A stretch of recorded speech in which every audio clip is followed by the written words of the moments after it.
Selamat malam semuanya, perkenalkan nama saya Muhammad Fadil Syafiq. Di sini saya akan share screen dan mempresentasikan berdasarkan dari hasil resume chapter 7 terkait area tambahan yang berlaku untuk pendekatan SDM berbasis kompetensi yang diambil dari buku Talent Handbook tahun 2015, di mana pendekatan SDM berbasis kompetensi ini pada chapter 7 ini membahas ataupun terfokus kepada kedua pembahasan di atas, di mana yang pertama itu membahas terkait perencanaan suksesi dan yang kedua itu terkait perencanaan tenaga kerja. Nah, apa sih perencanaan suksesi itu? Jadi, perencanaan suksesi itu merupakan strategi untuk memastikan organisasi itu memiliki pemimpin dan bakat yang tepat untuk mengisi posisi kunci di masa depan. Pada hal ini tentunya melibatkan identifikasi, pengembangan, dan mempertahankan individu yang memiliki potensi untuk mengambil peran penting dalam suatu organisasi. Nah, perencanaan suksesi berbasis kompetensi ini merupakan proses di mana individu dengan potensi tinggi diidentifikasi dan dikembangkan untuk mengisi posisi kepemimpinan kunci di dalam suatu perusahaan. Nah, karyawan yang diidentifikasi adalah mereka yang memiliki pengetahuan, pengalaman, keterampilan, kompetensi, dan keinginan. Selanjutnya, sebagai contoh simpelnya di mana apabila ada suatu perusahaan XYZ itu merencanakan suksesi dengan mengidentifikasi karyawan yang berbakat di tingkat manajerial yang memiliki kemampuan untuk mengambil alih posisi kepemimpinan mereka.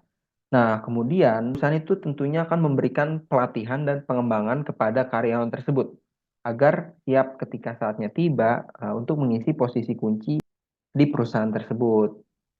Next slide terkait apa sih manfaat dari adanya perencanaan suksesi dalam suatu organisasi atau perusahaan. Tentunya dengan adanya perencanaan suksesi, yang pertama itu dapat meningkatkan atau pengembangan bakat yang berkelanjutan bagi para karyawannya. Tentunya dengan adanya perencanaan suksesi ini akan menjamin adanya pipeline ataupun arahan untuk pengembangan bakat untuk posisi kunci, memastikan berkelanjutannya kemampuan pemimpin dan pengetahuan organisasi. Yang kedua itu adalah motivasi karyawan. Tentunya akan menciptakan peluang pengembangan karir yang jelas, dapat meningkatkan motivasi dan keterlibatan karyawan karena mereka itu merasa diakui dan memiliki kesempatan untuk berkembang. Yang ketiga itu pemilihan pemimpin yang tepat. Dengan adanya perencanaan suksesi, tentunya akan memastikan bahwa pemimpin yang dipilih itu memiliki keterampilan, pengetahuan, dan nilai-nilai yang sesuai dengan kebutuhan dan budaya organisasi untuk meningkatkan efektivitas kepemimpinan tersebut. Selanjutnya yang terakhir, yaitu mengurangi risiko kelebihan kepemimpinan. Dengan memiliki rencana suksesi yang baik, organisasi tentunya dapat menghindari risiko kelebihan kepemimpinan atau kekosongan kepemimpinan yang dapat menghambat pertumbuhan dan stabilitas. Nah, sebelumnya kita telah membahas terkait perencanaan suksesi. Apa sih itu perencanaan suksesi, manfaat ataupun kegunaannya bagi perusahaan itu apa? Selanjutnya kita akan membahas terkait perencanaan tenaga kerja di suatu perusahaan. Jadi, perencanaan tenaga kerja itu merupakan proses yang melibatkan penentuan jumlah, keterampilan, dan jenis pekerjaan yang diperlukan oleh organisasi untuk mencapai tujuan bisnisnya yang melibatkan analisis kebutuhan tenaga kerja, perekrutan, dan pengelolaan sumber daya manusia. Tentunya perencanaan tenaga kerja berbasis kompetensi ini merupakan suatu proses berkelanjutan yang digunakan untuk menyelaraskan kebutuhan organisasi dengan kebutuhan tenaga kerjanya. Ini dilakukan dengan proyeksi strategis kebutuhan bakat dan perencanaan di masa depan. Nah, contohnya itu perusahaan ABC yang berkembang pesat dapat melakukan perencanaan tenaga kerja dengan memproyeksikan kebutuhan akan lebih banyak karyawan di departemen produksi. Tentunya itu mereka kemudian akan merancang strategi rekrutmen yang tepat untuk menarik dan mempekerjakan individu yang sesuai dengan kebutuhan mereka. Selanjutnya terkait manfaat adanya perencanaan tenaga kerja tersebut. Tentunya manfaat yang pertama itu akan penempatan yang efisien. Dengan merencanakan suatu perencanaan tenaga kerja, tentunya memastikan penempatan karyawan itu akan sesuai dengan keterampilan, minat, kebutuhan, pekerjaan yang membantu menciptakan tim yang efisien dan produktif. Selanjutnya, yang kedua itu akan meningkatkan produktivitas. Dengan memiliki karyawan yang tepat, di tempat yang tepat, organisasi akan meningkatkan produktivitas dan efisiensi operasional. Selanjutnya itu yang ketiga ada fleksibilitas untuk perubahan. Nah, tentunya dengan adanya perencanaan tenaga kerja yang baik akan membuat organisasi itu lebih fleksibel terhadap perubahan eksternal ataupun internal. Dengan memiliki tenaga kerja yang memiliki keterampilan yang dapat disesuaikan dengan perubahan kebutuhan bisnis. Yang terakhir, pengelolaan diversitas dan inklusivitas. Tentunya akan memungkinkan organisasi untuk merencanakan keberagaman dan inklusivitas dalam tenaga kerja, mengakomodasi kebutuhan beragam karyawan, dan meningkatkan inovasi dan kreativitas. Berdasarkan pembahasan terkait perencanaan suksesi dan perencanaan tenaga kerja pada slide sebelumnya, tentunya dengan hadirnya perencanaan suksesi dan perencanaan tenaga kerja tersebut itu sangat penting untuk menciptakan tujuan organisasi, karena keduanya itu memberikan fondasi yang kokoh untuk berkelanjutan, adaptabilitas, dan keseimbangan operasional organisasi. Dari pembahasan tersebut, itu kata kuncinya ada tiga. Yang pertama itu kepemimpinan, yang kedua kompetensi, yang ketiga pelatihan dan pengembangan. Next slide di sini merupakan implementasi perencanaan suksesi dan perencanaan tenaga kerja yang saya ambil itu contohnya adalah PT Bank Negara Indonesia, di mana seperti yang kita ketahui bahwa BNI Corporate University ini merupakan lembaga pendidikan dan pelatihan yang dimiliki oleh Bank BNI untuk mendidik dan mengasah para calon karyawannya. BNI Corporate University ini merupakan sebuah entitas pendidikan yang merupakan alat strategis yang dirancang untuk membantu induk organisasi dalam mencapai tujuan organisasi melalui kegiatan-kegiatan yang menumbuhkan learning, knowledge, dan wisdom bagi individu maupun organisasi. Next slide. Nah, di sini merupakan framework dari BNI Corporate University. Nah, dari sekian banyak framework BNI Corporate University yang sesuai pembahasannya pada tema pada malam hari ini, yaitu terkait perencanaan suksesi dan perencanaan tenaga kerja, yaitu kita akan lebih fokus kepada ketiga framework ini.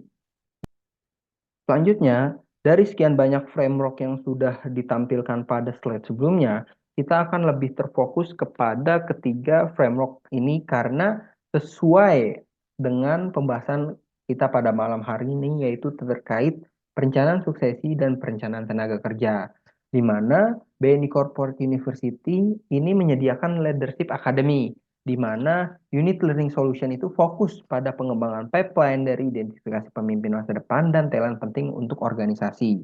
Yang kedua itu menyediakan New Talent Supply Center, unit organisasi yang dengan proaktif fokus untuk menemukan talent-talent yang dibutuhkan oleh perusahaan dalam pencapaian goal atau tujuannya. Dan yang terakhir itu Assessment Center. Nah, di Assessment Center ini unit organisasi itu fokus pada penyusunan profil seluruh pembelajar dalam perusahaan dan lingkungan bisnisnya, memfasilitasi penguji, penilaian, dan sertifikasi staf dalam keahlian core kompetitif, baik itu technical skill ataupun leadership akademinya.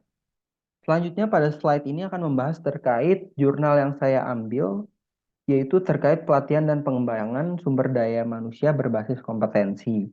Dari jurnal ini, diketahui bahwa pengembangan sumber daya manusia berbasis kompetensi merupakan hal yang sangat penting untuk dilakukan sebagai bentuk optimalisasi kompetensi pegawai. Berbagai macam bentuk pengembangan SDM itu dilakukan untuk menciptakan SDM yang mampu berdaya saing tinggi dan kompetensi yang unggul. Di mana pada jurnal ini terkait hasil dari penelitian pada jurnal sebelumnya. Pengembangan SDM yang dilakukan oleh PT Pembangkitan Jawa Bali Kota Surabaya itu memfokuskan terhadap 6 indikator. Yang pertama itu keterampilan, penempatan pegawai diletakkan sesuai dengan keterampilan yang dalam hal ini dilihat berdasarkan kualifikasi pendidikan yang dimiliki. Yang kedua itu pengetahuan, penempatan pegawai sesuai dengan pengetahuan dasar yang dimiliki pegawai serta dilakukan program sertifikasi bagi pegawai dalam meningkatkan pengetahuannya. Yang ketiga itu peran sosial. Di PT Pembangkitan Jawa Bali dilakukan dengan berpedoman pada budaya perusahaan, yaitu akhlak, amanah, kompeten, harmonis, loyal, adaptif, dan kolaboratif. Dan tentunya akhlak tersebut sudah dilakukan oleh seluruh pegawai. Dan yang keempat, itu ada citra diri ataupun sikap. Dalam hal ini merupakan sikap pegawai dalam menciptakan kinerja yang maksimal dilakukan melalui peningkatan karir. Yang kelima, itu ada trait ataupun sifat. Telah dilakukan oleh pegawai PT Pembangkitan Jawa Bali, Kota Surabaya dalam mengatasi permasalahan yang dihadapi. Kemudian yang terakhir itu ada motif. Motif ini dilakukan untuk mencapai visi misi perusahaan dengan membuat program-program pendukung guna mencapai tujuan perusahaan, terutama dalam pengembangan sumber daya manusianya. Nah, berdasarkan dari hasil penelitian pada jurnal sebelumnya, di sini saya akan menampilkan golden picture-nya, di mana golden picture ini terkait succession management. Nah, succession management ini merupakan proses manajemen perusahaan dalam mengidentifikasi potensi calon karyawannya yang akan meneruskan jalur kepemimpinan. Seperti yang kita ketahui bahwa persaingan bisnis tentunya akan semakin ketat dari waktu ke waktu. Oleh karena itu, tentunya akan sangat dibutuhkan SDM yang berkualitas atau memiliki kompetensi terbaik. Melalui succession management ini, perusahaan dapat memastikan bahwa setiap divisi tentunya akan memiliki kedalaman kompetensi SDM. Selain itu, dengan hal ini organisasi pun bisa memenuhi tujuannya lebih mudah. Apabila suatu organisasi tentunya sudah mempunyai komitmen kuat atas manajemen suksesi, tentunya tidak akan ada kesulitan untuk memperoleh calon-calon pemimpin yang baik di masa depan. Sekian presentasi dari saya, kurang lebihnya mohon maaf. Selanjutnya saya akan memberikan video terkait apa sih BNI Corporate University itu yang dapat disimak pada link video yang akan saya cantumkan di deskripsi, di mana hadirnya BNI Corporate University itu sudah mengimplementasikan dua poin penting pembahasan yang telah saya bahas sebelumnya, yaitu terkait perencanaan suksesi dan perencanaan tenaga kerja. Terima kasih.